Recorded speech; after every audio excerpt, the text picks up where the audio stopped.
Kaya mo bang tumagal ng 4 na oras, 4 hanggang 6 na oras nang nakatayo habang nagmamotor? So yun yung topic natin today sa Itanong Mo kay Coach Sam Tamayo. Kasi wala namang rules eh. Ang mahalaga, nakatayo ka on the motorcycle. Kaso lang, yung susunod na tanong is, kaya mo bang tumagal ng 4 hanggang 6 na oras na nakatayo and you're going off-road?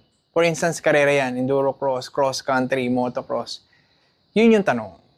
So, let me share to you kung ano yung efficient way. So, ito, mga techniques na na-develop ng mga karerista throughout the years para tumagal o maging efficient. Ibig sabihin, konti lang yung ine-exert na energy kung hindi mapapagod. Di ba? So, ito yun. You start with your feet. Kailangan you step on the balls of your feet. So, yung balls is yung bukong-bukong. So, ganyan. So, yan. Kita, di ba? Why?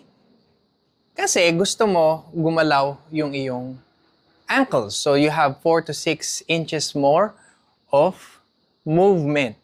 And like me, height ko maliit. Hindi ka basta tatamaan ng itong rear saddle and then over the bars ka. Di ba? So, ganito. So, you can have that flexion, parang suspension. So, ang sistema is have a straight back. Ang tawag namin dito, ass out. Hindi round. Rotated, ass out, straight back. And then, yung heel mo is medyo nakababa. Hindi nakaganyan. Hindi rin horizontal lang, parallel to the ground. Medyo nakababa. And then, yung ass mo nakalikod. So, yung iyong tuhod doesn't go beyond doon sa toes mo o yung mga daliri mo sa paa. So, ganito, kaya kong tumagal 4 hours, 5 hours, 6 hours. Believe me.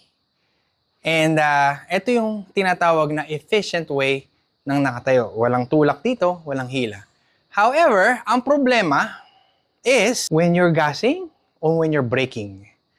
Pag nakatayo ka, you don't just be in neutral. Kasi pag kagagas ka na, merong puwersa na tutulak sa'yo sa likod. So, kailangan familiar ka rin dun sa movement na ganito. Bago ka gumas, hip sa likod bago ka promeno. Okay. So, yun lang. This is Coach Sam Tamayo. To God be the glory.